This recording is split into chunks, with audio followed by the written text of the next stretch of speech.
안녕하세요, 여러분. 굿모닝 행정학 진행하는 여러분의 영디 최영희입니다. 자, 오늘 16일차 월요일 굿모닝 행정학 진행할 거고요. 우리 비용 편익 분석부터 시작해서 정책 결정 모형까지 한 번에 보려고 합니다.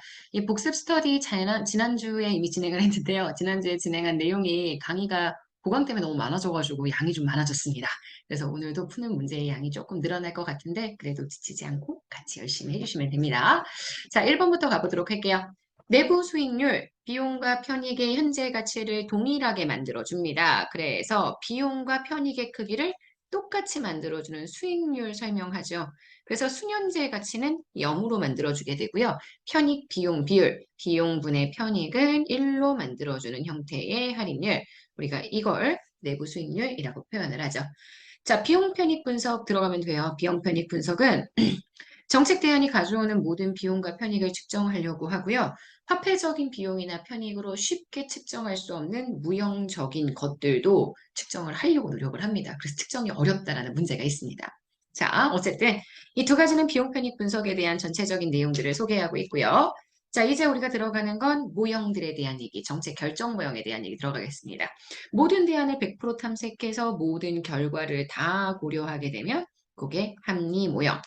어느 정도 제한적 합리성이 나타나요. 사실 제한적 합리성은 만족 모형과 점증 모형의 공통적인 특징입니다. 하지만 우리는 선지를 그대로 보고 있는 거기 때문에 여기 만족 모형이 들어가는 선지를 고른 거예요. 제한적 합리성, 행정적 합리성 추구하는 것은 만족 모형. 정치적 합리성 추구하는 건 점증 모형. 그래서 일단 여기다 만족 모형 넣고요. 그 다음 정증 모형. 정증 모형의 가장 큰 특징은 목표와 수단에 대한 분석을 하지 않죠. 수단을 먼저 결정하고 그 수단에 맞게끔 목표를 오히려 수정하는 경향이 있기 때문에 목표와 수단이 사실 뚜렷하게 구분되지 않습니다. 그래서 5번 맞고요. 자, 6번입니다. 최종 모형. 합리적 정책 결정 모형 이론이 너무 계량적 분석에 의존했어.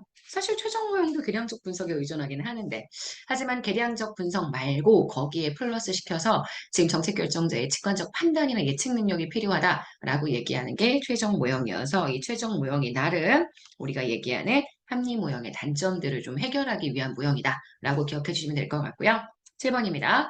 정책 결정에서 관련 집단들의 요구가 모두 성취되기보다는 서로 나쁘지 않은 수준의 타협점을 찾는 것, 바로 회사 모형이 설명하는 갈등의 적당한 해결, 준 해결을 의미한다라고 얘기해 줄 수 있겠죠. 자, 8번 쓰레기통 모형의 네 가지 요소, 문, 해, 참, 선 아시죠? 문제, 해결책, 참여자, 선택의 흐름. 요 네 가지가 우연히 일치하면 짐 빼기 혹은 날치기 등의 좀 변칙적인 방법으로 의사가 통과된다, 결정된다. 이게 쓰레기통 모형의 특징입니다. 자, 그래서 8번 현재 이렇게 정리해 주시면 되고요. 앨리슨 모형 중에 앨리슨 모형 2, 바로 조직과정 모형입니다. 합리적 행위자 모형, 모형 1, 자, 조직과정 모형, 모형 2, 그 다음 관료정치 모형이 모형 3입니다. 정책결정은 SOP, 표준운영 절차에 의한 프로그램 목록에서 대안을 추출하게 되고요. 앨리슨의 정책결정 모형 중에 관료정치 모형, 우리 모형 3입니다. 여러 다양한 문제에 관심을 갖는 다수의 행위자들을 상정하고요. 이들은 모두 다 개인의 이득이나 목표를 추구하기 때문에 목표가 일관되지 않다라는 점도 같이 기억을 해주셔야 합니다. 자, 그 다음 갈까요? 11번. 문제 해결을 자동 온도 조절 장치처럼 사전에 결정된 프로그램화된 메커니즘에 따라 의사결정이 이루어지는 것. 요거는 사이버네틱스 모형입니다. 지금 제 얼굴 때문에 잘 안 보이실 것 같아요. 사이버네틱스 모형 제가 바로 보여드릴게요. 자, 여기 다음에 이렇게 들어갑니다. 짠, 그죠? 사이버네틱스 모형. 그래서 이렇게 연결시켜주면 돼요. 사이버네틱스 의사결정의 내용이고요. 갈등 집단 사이의 내부 응집력이 강할 때 정책 딜레마 모형 보면 딜레마의 발생 조건 같은 것들을 물어보는데 선지에서 이런 내용들도 들어갔었어요. 만약에 내부 집단들, 갈등이 현재 야기되어서 부딪히고 있는, 충돌하고 있는 내부 집단들끼리의 응집력이 굉장히 강하다. 그럼 딜레마가 오히려 증폭될 수 있다는 것까지 봐주시면 됩니다. 자, 문제풀이 들어갈게요. 비용 편익 분석에 관련된 문제풀이입니다. 바람직한 대안을 선택하는 것뿐만 아니라 단일 정책의 편익과 비용을 비교할 때도 쓰고요. 적용되는 할인율이 낮다라면 미래 금액을 현재 가치로 바꿨을 때 굉장히 크기가 커진다고 얘기할 수 있고요. 편익 비용 비율이 1보다 크면 사업의 타당성이 있습니다. 내부 수익률은 비용과 편익을 동일한 크기로 만들어주는 퍼센트입니다. 그래서 순현재 가치는 1이 아니라 0으로 만드는 할인율입니다. 옳지 않은 거 4번이고요. 자, 정책 결정 모형 중에 점증 모형. 정치적 현상 유지 옹호하니까 보수적이란 비판받죠. 하지만 합리적 대안을 선택하기 위해 모든 대안을 검토하는 것은 합리 포괄 모형의 특징입니다. X고요. 정책 결정 과정에 참여 집단의 합의 중시하는 것도 점증. 목표와 수단이 구분되지 않기 때문에 이들을 분석하는 건 부적절하다. 이거 마찬가지로 점증입니다. 쓰레기통 모형 갈게요. 자, 의사결정에 참여하는 사람들이 어떤 선택이 바람직한가에 대한 합의를 전혀 가지고 있지 않습니다.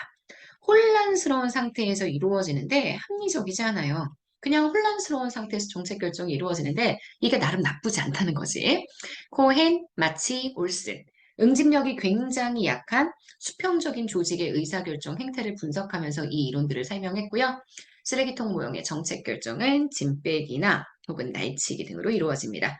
의사결정은 아까도 얘기했던 것처럼 네 가지입니다. 문, 해, 참, 선이니까 문, 해, 참, 의사결정의 기회가 결국 선택의 기회겠죠. 하지만 정보가 따로 필요하진 않기 때문에 5번은 X가 됩니다. 자, 그 다음 4번 앨리스 모형에 대한 설명으로 옳은 것 얘기했어요. 합리적 행위자 모형, 모형 1입니다. 국가 전체의 이익과 국가의 목표 추구를 위해 개인의 이익을 고려하지 않습니다. 경계하지 않아요. 고려하지 않습니다. 국가는 단일적 결정자입니다. 그래서 국가의 대통령을 중심으로 최고 권력자를 중심으로 똘똘 뭉칠 수 있는 것. 이게 합리적 모형의 행위자 모형의 특징이고요. 조직 과정 모형은 조직의 불확실성을 회피하기 위해 정책 결정에 있어 SOP, 표준 운영 절차나 프로그램 목록에 의존을 합니다. 그래서 X. 자, 관료 정치 모형은 여러 다양한 문제에 관심을 갖는 다수의 행위자를 상정하고요. 이들의 목표는 일과 일되지 않습니다. 외교 안보 분석의 설명력을 높이기 위한 대안전 모형. 조직 과정, 이게 모형 2번인데, 우리가 얘기하는 모형 2번도 모형 3번도 외교나 안보 문제 분석에 탁월한 영향력을 줄 수가 있기 때문에 고려하지 않는다는 표현은 틀린 선지입니다. 정답되는 건 3번이에요. 자, 한 주의 시작입니다, 여러분. 열심히 힘내서 오늘 하루도 이번 주도 잘 지내셨으면 좋겠고요. 복습은 계속됩니다. 그러니까 꼭 열심히 참여해주세요. 우리 내일 아침에 또 만날게요. 여러분 고생 많으셨습니다. 오늘 하루도 여러분 거예요. 안녕.